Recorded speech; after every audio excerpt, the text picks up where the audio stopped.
Джессика много путешествует, и ее последним пунктом в списке было путешествие в Африку. Она была полна энтузиазма и ожидала встречи с дикой природой, настоящими животными и великолепными пейзажами. Когда самолет приземлился в столице Африки, Джессика испытывала смешанные чувства.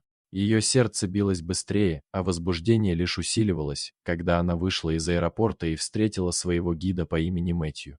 Улыбчивый и энергичный мужчина рассказывал Джессике о загадочных местах, которые они посетят, и обещал показать ей настоящую Африку. Они отправились на джипе через просторную саванну, дымящиеся горы и густые джунгли. Джессика была заворожена красотой этой страны и не могла оторвать глаз от природы, но, к сожалению, их джип сломался, водитель вызвал службу спасения, так как они находились в опасном месте. Неожиданно она заметила тень движущегося объекта позади деревьев. Не было сомнений, это был лев. Хищник казался величественным и неприступным. Он медленно приближался к джипу, очевидно ощущая присутствие человека. Напряжение в воздухе увеличивалось с каждым шагом льва, он подходил все ближе и ближе. Джессика замерла в ужасе, не зная, что делать. Лев издал рев, который пронзил все вокруг, и Джессика поняла, что ситуация крайне опасная.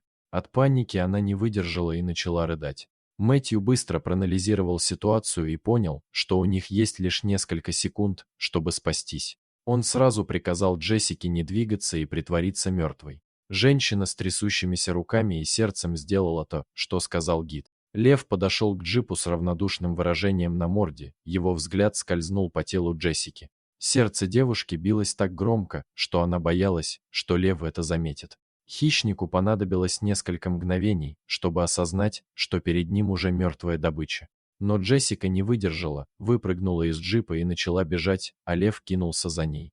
Тогда Мэтью отпугнул льва ружьем, выстрелив в воздух. Лев повернулся и ушел в джунгли. Джессика и Мэтью с облегчением выдохнули. Жизнь Джессики прошла перед ее глазами, и ее любовь к приключениям стала на грани.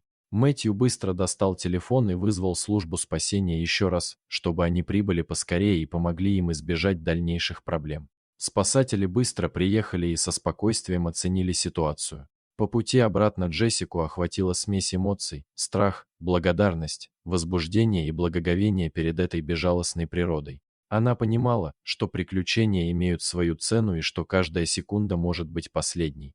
На следующий день группа отправилась на прогулку по саванне пешком в сопровождении вооруженных рейнджеров. Во время прогулки любопытная Джессика случайно отстала от группы, завороженная красотой дикого цветка. Она хотела сделать несколько фотографий и не заметила, как группа ушла далеко вперед. Когда Джессика осознала, что осталась одна, ее охватила настоящая паника. Она попыталась догнать группу, но в однообразном пейзаже саванны быстро потеряла ориентацию. Джессика решила найти укрытие от солнца и дождаться там, когда рейнджеры ее найдут. Внезапно женщина услышала шорох в высокой траве. Ее замерло, когда она увидела огромного льва, медленно приближающегося к ней. Похоже, это был тот же самый огромный лев, которого она видела вчера возле джипа, вот только теперь, на земле, он выглядел по-настоящему величественным и грозным. Джессика, едва сдерживая крик от ужаса, опустилась на колени и попыталась незаметно уползти в ближайшие кусты, но хищник быстро ее настиг. Лев грозно зарычал, и Джессика почувствовала, как земля задрожала от этого громкого звука. Она закрыла глаза, ожидая самого худшего, но вместо смертельного удара она почувствовала, как что-то тяжелое и мягкое коснулось ее плеча. Открыв глаза, Джессика увидела, что лев осторожно трогает ее своей огромной лапой. Она вспомнила слова Мэтью о том, что нужно оставаться неподвижным при встрече с хищником. Лев обошел вокруг девушки, иногда касаясь ее лапой, словно проверяя, жива ли она. Джессика чувствовала его горячее дыхание на своей коже и слышала, как громко бьется ее собственное сердце. Вдруг вдалеке послышался рев других львов. Джессика с ужасом подумала, что через несколько минут сюда доберется весь прайд, и ее просто разорвут на куски. Однако, к изумлению девушки, вожак львов издал громкий рык в ответ, словно предупреждая других хищников держаться на расстоянии. Несколько львов из прайда все же подошли поближе, с любопытством рассматривая странную добычу своего лидера, но большой лев, который сегодня вновь встретил Джессику, не позволил им подойти ближе. Джессика не могла поверить в происходящее. Вожак львов, которого она считала своим убийцей, внезапно стал ее защитником.